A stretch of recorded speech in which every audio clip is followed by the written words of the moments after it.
nuestro día a día, tanto en esta patología como en otras patologías de origen genético, y evidentemente no podía ser de otra manera que en estas jornadas estuviera selección genética presente e incluso abriendo las jornadas, ¿no?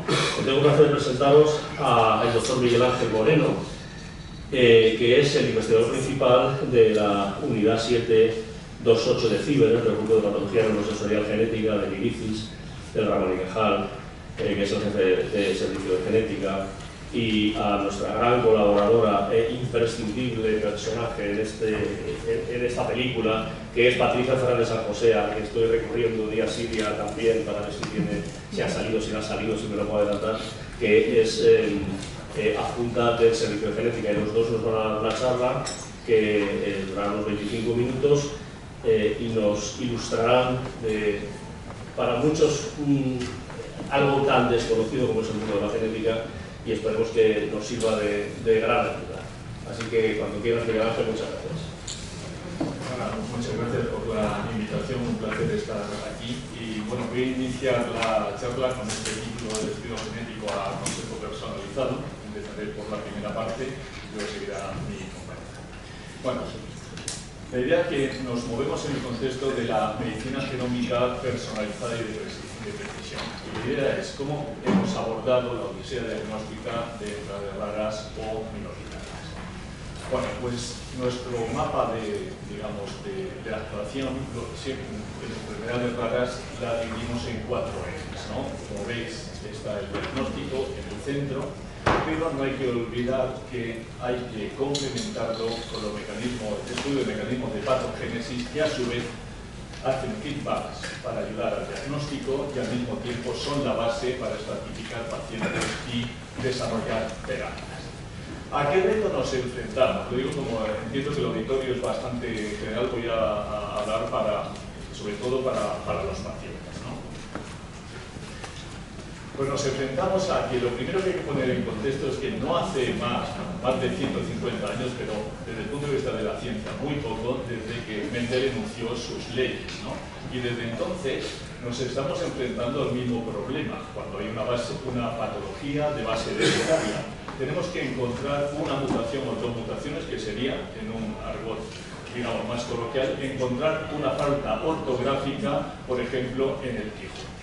¿Y eso qué dificultad entraña? Pues yo quiero llevarlo a tierra, y es, si ahora cogiésemos la circunferencia de la Tierra y pusiéramos, ¿no?, todo lo que es la circunferencia, 46.000 y pico kilómetros llenos de euros o monedas, encontrar una mutación en un paciente es tan difícil como encontrar un euro defectuoso, digamos, en la circunferencia. Lo digo para centrar, digamos, la dificultad a la que nos encontramos. Si ese es nuestro reto, lo que sí quiero matizar es que no hay diferencia, ¿no?, a la hora de generar, ¿no?, o llegar a un diagnóstico genético de una enfermedad mendeliana frecuente frente a una minoritaria. Seguimos intentando encontrar lo mismo, ¿no? Eso es un poco lo que queremos poner en marcha. ¿Cuáles son las dificultades que tienen las enfermedades raras? Pues que normalmente tienen un número elevado, muy elevado de genes que resultan, ¿no?, en fenotipos, conjunto de fenotipos. No suele haber estudios de epidemiología genética, es decir, estudios que nos digan qué mutaciones son más frecuentes. Ahora, con la genómica estamos llegando a ello.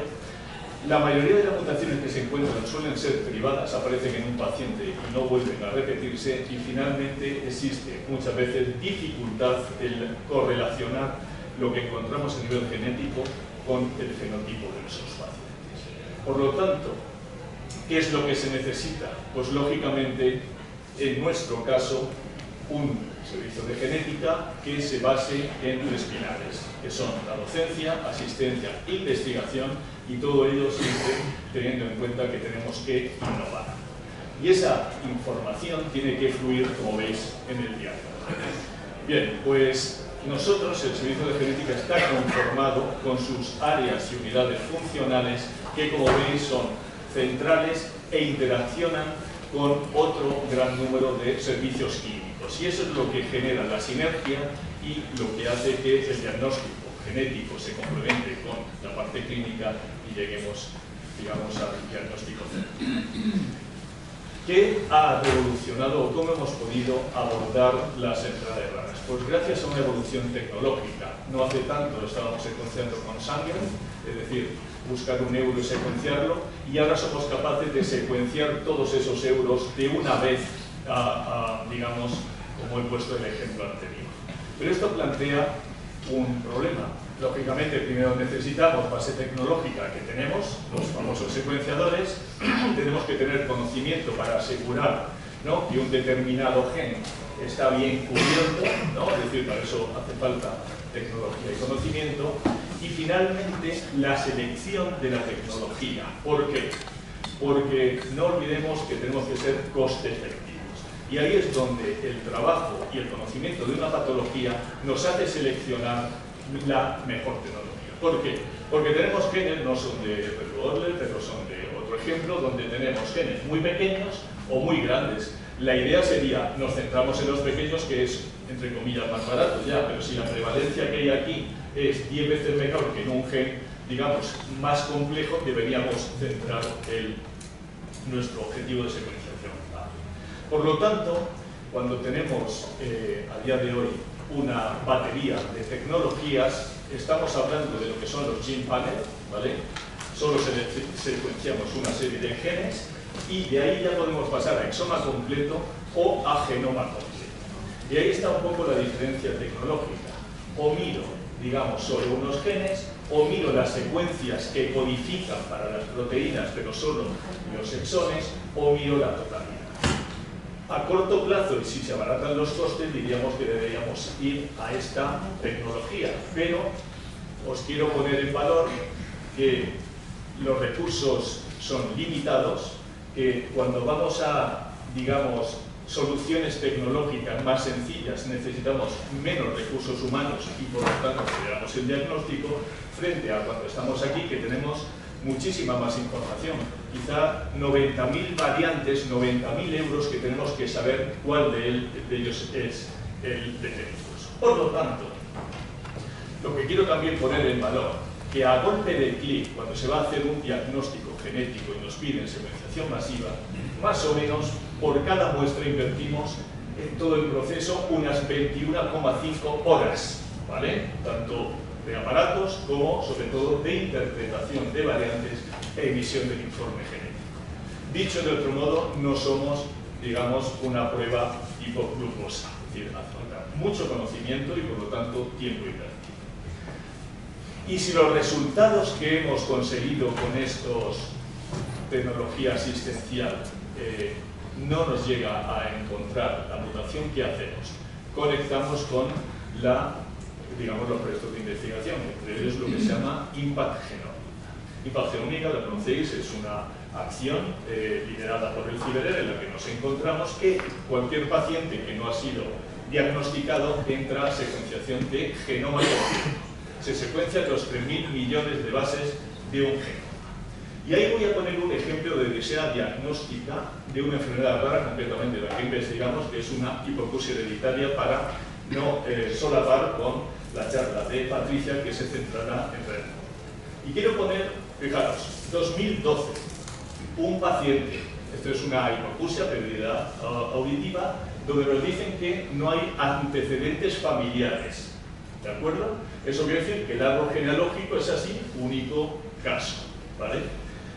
Sin embargo, nosotros reexplorando a la familia y hablando en este caso con los otorrinos, nos parecía raro que una hipoacusia que no debuta de nacimiento no tuviese un progenitor afectado.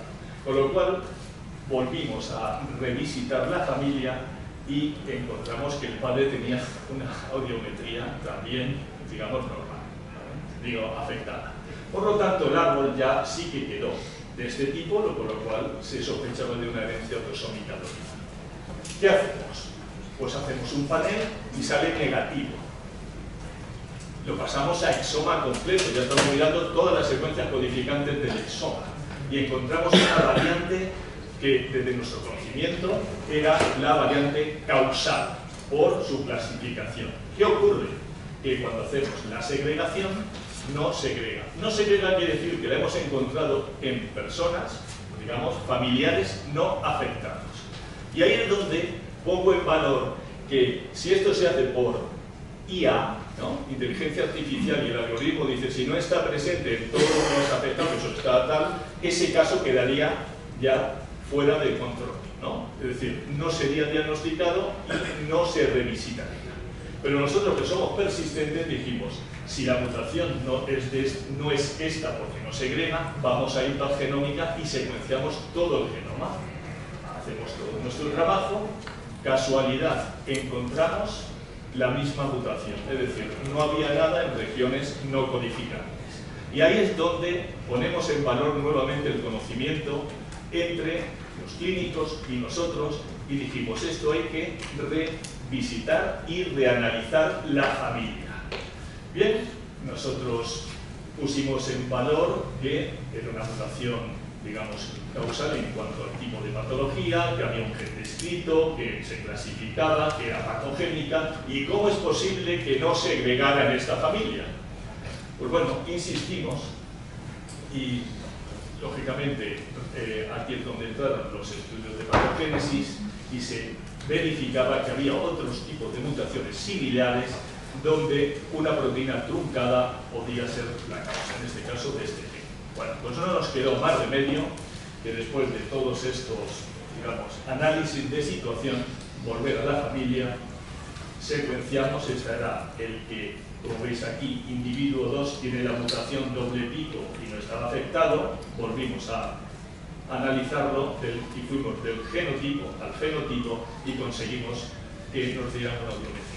Y efectivamente estaba afectado, y es un caso de hipoacusia donde hay mucha diferencia o expresividad en el sentido de diferencia en la edad de onsis.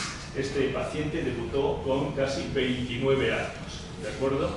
Entonces, el mensaje que quiero dar es que, nuevamente, no hay diferencia en lo que buscamos, pero fijaros en rojo que lo que es importante, aparte de un abordaje multidisciplinar, es la participación del propio paciente, que nos dé feedback en cuanto a sus posibles cambios fenotípicos, que eso es lo que nos ha hecho llegar a un diagnóstico certero. Y por lo tanto, el mensaje para llevar a casa, aparte de este, es que necesitamos trabajar de manera federada con los conocimientos y los datos. Y esto entronca con un proyecto que lidera, digamos, de Pilar Sánchez Pobre, que es el proyecto CEMAC. Esto surgió bajo la necesidad de que todos los hospitales que estamos trabajando y que teníamos nuestros datos en silos, si esta anotación que yo he encontrado en el Ramón y Cajal se encuentra en otro hospital y lo tenemos centralizado, podremos avanzar y será un beneficio para el paciente. Y por eso, nuestro planteamiento, que esto surgió hace unos años, pues fue que habrá hospitales, digamos, con gran tecnología, que, digamos, sean capaces de resolver todo. Habrá otros que harán la petición y se beneficiarán del conocimiento que existe y tendremos una base de datos donde habrá intercambio clínico entre clínicos y genéticos. Por lo tanto, desde mi punto de vista, seguimos en esta línea. Tenemos que los tres pilares, que son genética, parte clínica y pacientes, trabajar en esta línea. Pues nada, agradecer, digamos, vuestra atención y doy paso, antes de que aplaudáis, a mi compañera Patricia, ¿vale?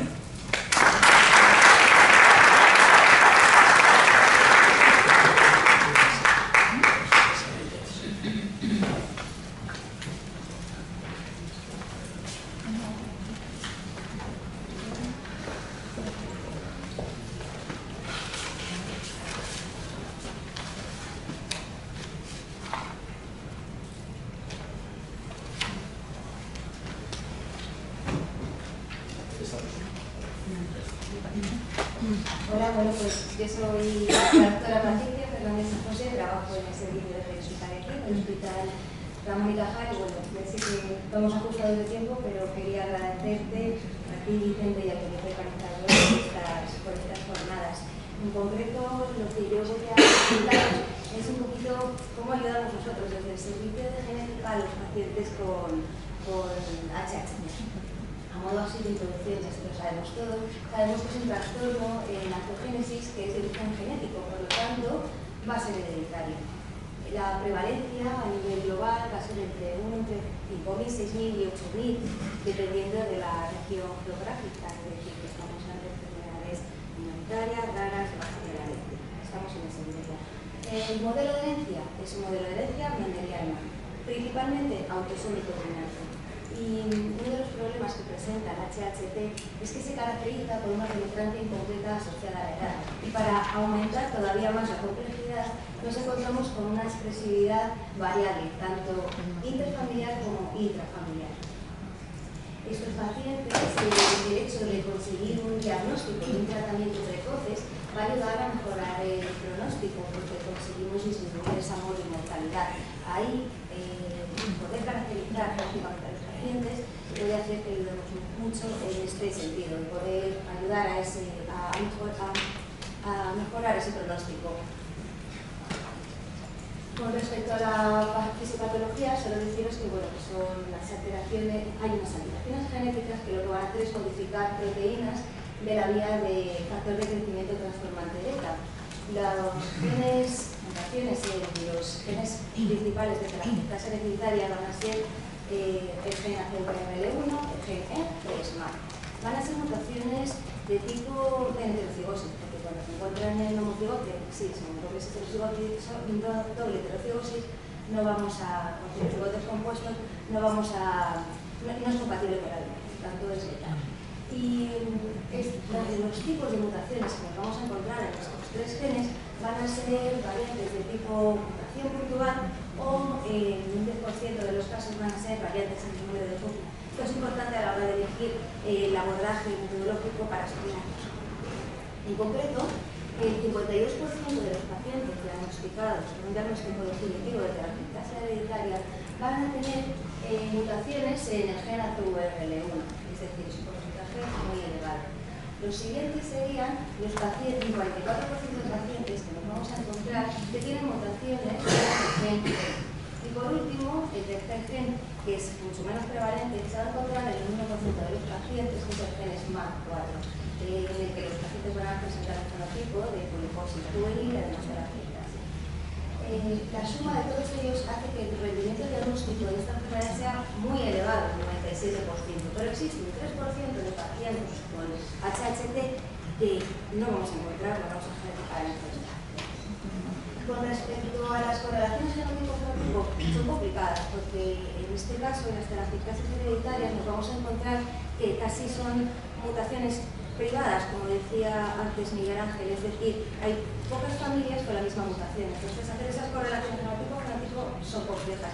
Como mucho, lo que sí que podemos decir es que los pacientes que presentan variantes génicas en el gen van a presentar más malformaciones arteriovenosas viscerales, tanto pulmonares como cerebrales. Y en cambio, los pacientes que presentan variantes patogénicas en ACVRL1 es más común que lo que se presenten sean esas malformaciones peripáticas y también hipertensión pulmonar. En cuanto a diagnóstico clínico, como si la primera en hablar, pues se os presento el recurrente cuadro de criterios de Curaçao. Sabéis que lo llevamos utilizando desde 1999 y que evidentemente es clínico, es decir, se van a valorar tanto las epistaxis como las telangiectasias, también la historia familiar y también esas lesiones viscerales que son características. Como diagnóstico definitivo serán los pacientes que presenten 3 o más de estos hallazgos sugestivos. En el caso de que presenten solo 2 será un diagnóstico posible, en el caso de que sean 1 o ninguno será un diagnóstico improbable. Os recuerdo que el rendimiento diagnóstico genético global para las telangiectasias hereditarias es del 97%. Y esto llama un poco la atención, el otro día lo hablábamos Vicente y yo, porque a pesar de que se han hecho muchas guías internacionales, la última hasta el 2020, más previsiones, el estudio genético no está contemplado, aunque sí de manera indirecta. En el tercer punto sí que se da cuenta por un punto la historia familiar. Es decir, si nosotros tenemos un familiar de primer grado que sí que presenta que la telangiectasia hereditaria va a puntuar eso de manera directa, lo que está haciendo es reconocer esa herencia autosómica dominante asociada al HHT. Y por tanto, el estudio genético es importante. ¿Y cuándo se justifica? ¿Cuándo podemos pedirlo? Pues Se recomienda pedirlo cuando queremos confirmar un diagnóstico definitivo, es decir, el paciente que a su vez ya cumple los criterios de Curaçao, 3 o más, pero ayuda a conocer la causa genética de la enfermedad y así podemos confirmar ese diagnóstico clínico.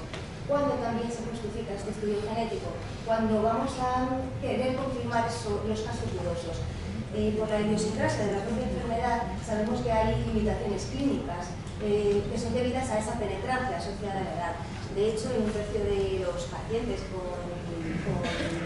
en menores de edad y caracterizados genéticamente, es decir, hemos encontrado la variante patogénica asociada a la enfermedad, no van a tener un diagnóstico definitivo con 3 o más criterios, a veces cumplen menos criterios. También sería interesante en esos casos en los que pacientes que presentan solamente dos de los criterios, este estudio genético puede ayudar a confirmar el diagnóstico, sobre todo los que presentan sospecha de malformaciones arteriovenosas viscerales. También es interesante cuando se va a justificar el estudio genético, cuando vamos a querer detectar afectadores, es decir, familiares que pueden estar en riesgo de tener la enfermedad, pero a lo mejor todavía no ha pasado, todavía no presentan ciertos síntomas. Y por último, también es interesante cuando queremos hacer diagnóstico diferencial, es decir, el estudio genético puede ayudarnos a distinguir entre otros síndromes que presentan displasia vascular, por ejemplo, los que están asociados a mutaciones en otros genes, como RAS1 o como el TPRS. Con respecto a aquí, en el hospital, nosotros qué hacemos? Pues teniendo en cuenta, como os decía antes, que el 90% de las mutaciones que nos vamos a encontrar son de tipo puntual, de una única base, pero también nos vamos a encontrar un porcentaje, un 10% en el que vamos a ver variaciones en el número de copias, deleciones y duplicaciones.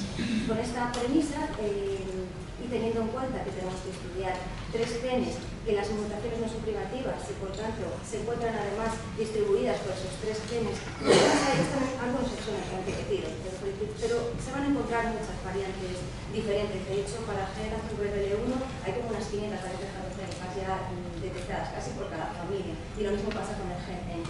Bueno, con estas características es importante más la tecnología, el abordaje metodológico más que debemos utilizar es la secuenciación masiva. ¿Y qué hacemos nosotros aquí en el hospital?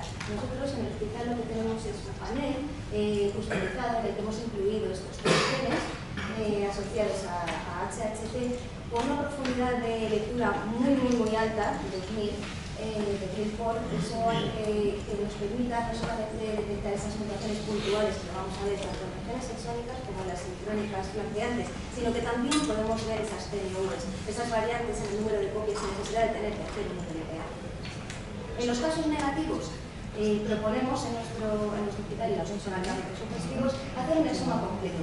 Con ese exoma completo lo que nosotros hacemos es un subpanel en el que estamos incluyendo otros 57 genes, bueno, serían 54 más los 3 de las mutaciones hereditarias, en lo que hacemos es que están asociados a otras vasculopatías hemorrágicas hereditarias. Y en el caso de que sea negativo, pasaríamos al genoma completo, que es lo que os he contado antes un poquito de gráfico, con ese proyecto IMPACT, en el que ya podríamos valorar esas regiones dipintrónicas, otras regiones reguladoras, incluso otros genes que no contemplamos. Por supuesto, cuando los pacientes vienen y son estudios portadores, es decir, ya hemos encontrado la causa genética de la enfermedad familiar, no son pacientes nuevos, no hacemos secuenciación masiva, vamos dirigidos con secuenciación sangre a la mutación concreta, que es la que queremos estudiar, para ver si está presente o ausente en ese detalle.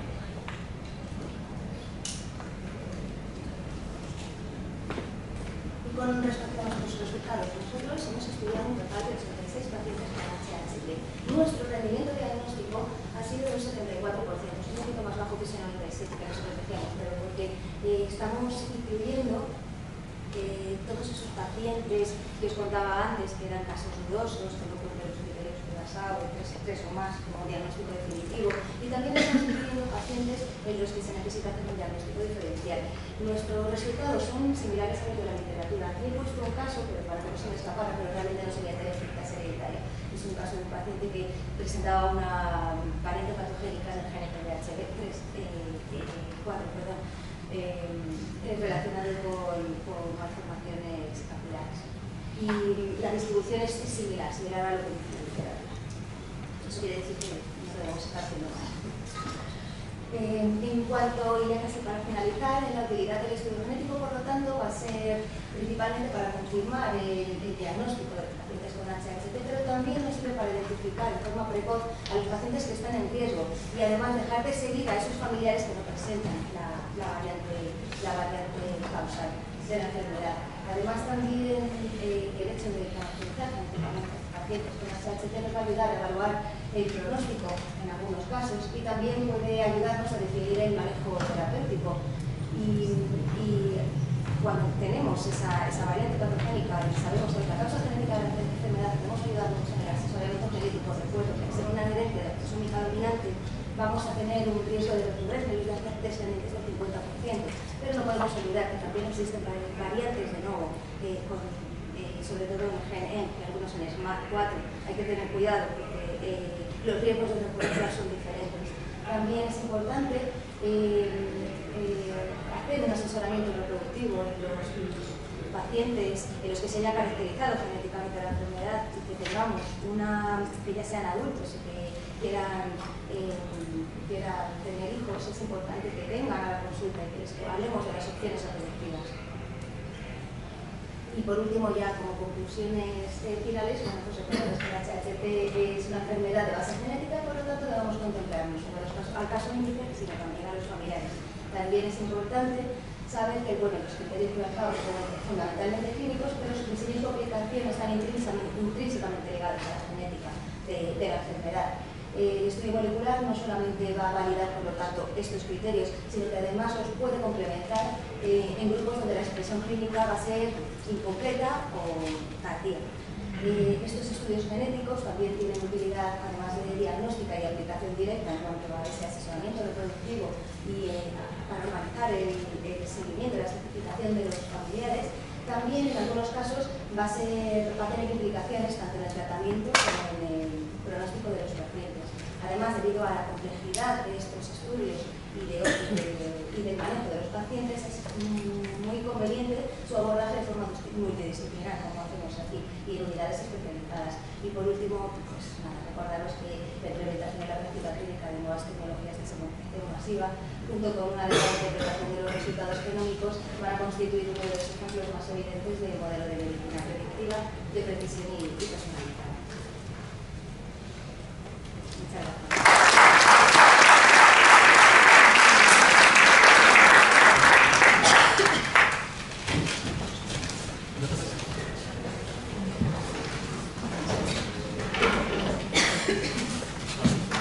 Tenemos tiempo para algunas preguntas. Si alguien quiere formular una pregunta a Miguel Ángel Valencia, que lo haga.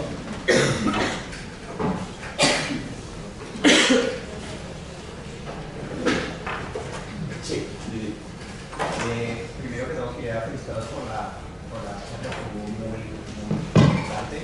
Quería preguntarles, desde la área pediatría, algunos países han propuesto el tamizaje, por ejemplo, con sensibilización de iluminación. ¿Qué postura tienen respecto a esto, teniendo en cuenta las dificultades que tenemos para el análisis de datos y que lo han puntualizado muy bien? ¿Cuánto nos cuesta tener esa información en máquinas tales humanas? Pues agradezco esa pregunta porque colideramos con Galicia el programa ClinGenes, que es el cribado genómico neonatal, donde están 9 comunidades implicadas y que vamos a arrancar ahora ya en junio.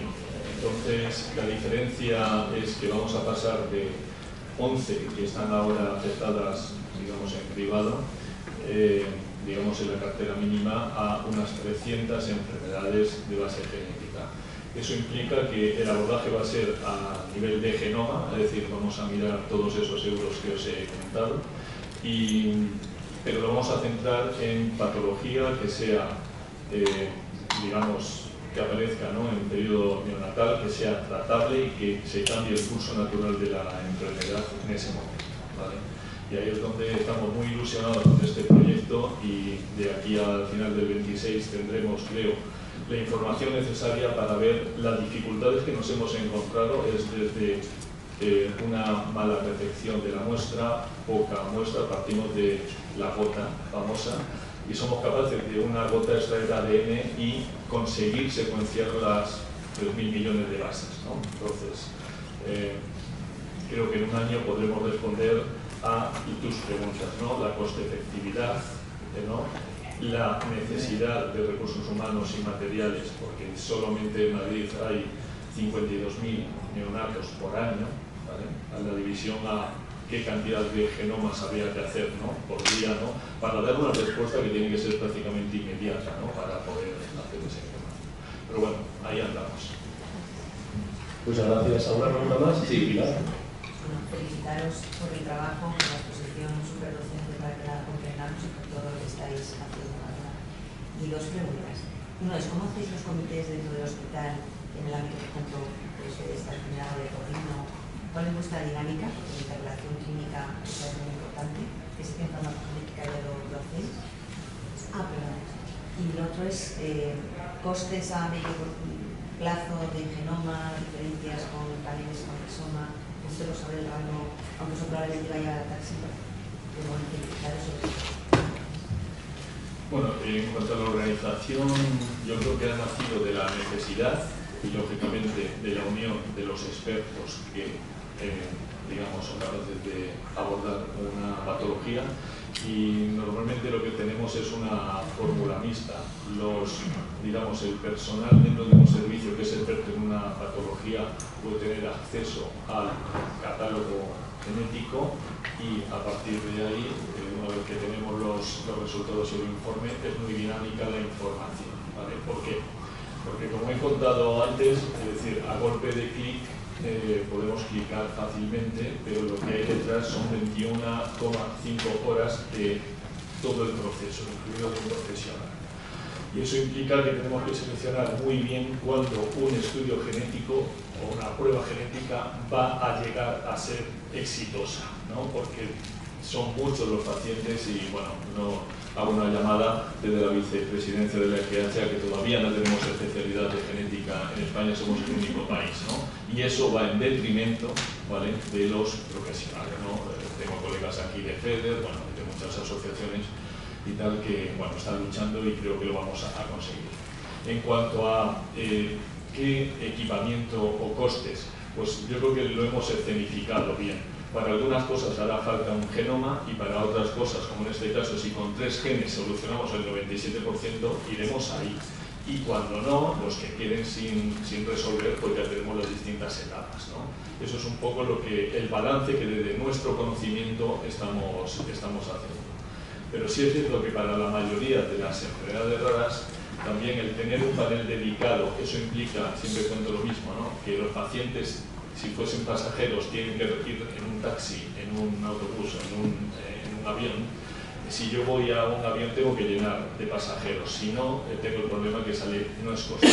Entonces, herramientas transversales como el exoma, para la mayoría de las enfermedades minoritarias y digamos, hereditarias también, no solo que sean raras, yo creo que es nuestra primera aproximación. Pero en breve pasaremos a genoma completo porque están abaratando los costes, pero hay que también dimensionar capacidad de almacenamiento de datos y capacidad de luego computación. Sí es cierto que una vez que se ha hecho eso para el paciente y si generamos, gracias al proyecto CEMAR, estos datos, una vez que te lo han hecho una vez en tu vida, podrá ser utilizado y reutilizado dentro de 30 años porque tendremos esa información. Entonces tenemos que pensar también a futuro. ¿Alguna pregunta más? ¿Alguna pregunta más en la sala?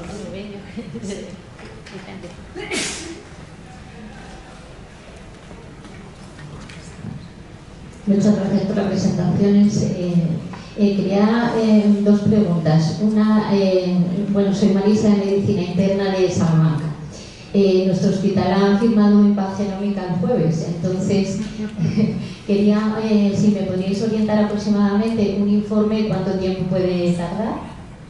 Y luego una segunda pregunta, nosotros ahora de entrada, antes nos esmerábamos en el fenotipo, nos hacían primero tal gen, luego el segundo, hemos pasado en a lo mejor estos últimos 15 años orientando la clínica y ahora nos hacen un panel de 12 genes, siempre. que incluyen BMP9, BMP10, lo hemos estado mirando, SMAT1, RASA1. Entonces, sí, realmente lo veis rentable, ¿vale? Así que sería una pregunta para cada uno. Muchas gracias. Bueno, empiezo yo.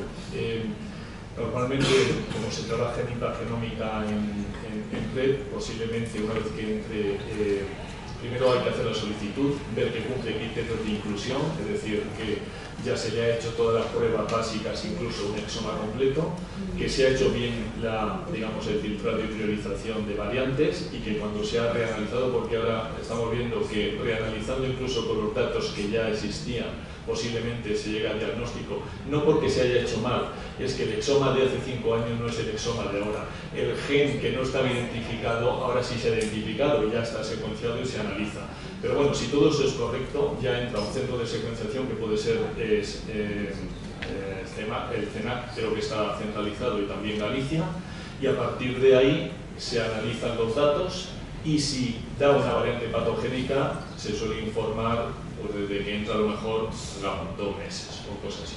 Pero si no está clara, hay una variante de significado incierto, que son la mayoría, porque aparecen en zonas que todavía no hay, digamos, información, pasa al paquete de trabajo de genómica funcional, donde hay que hacer ensayos funcionales para llegar al diagnóstico definitivo. O sea, la red funciona de manera estupenda y lo único que, bueno, los tiempos depende un poco de lo que se encuentre a priori.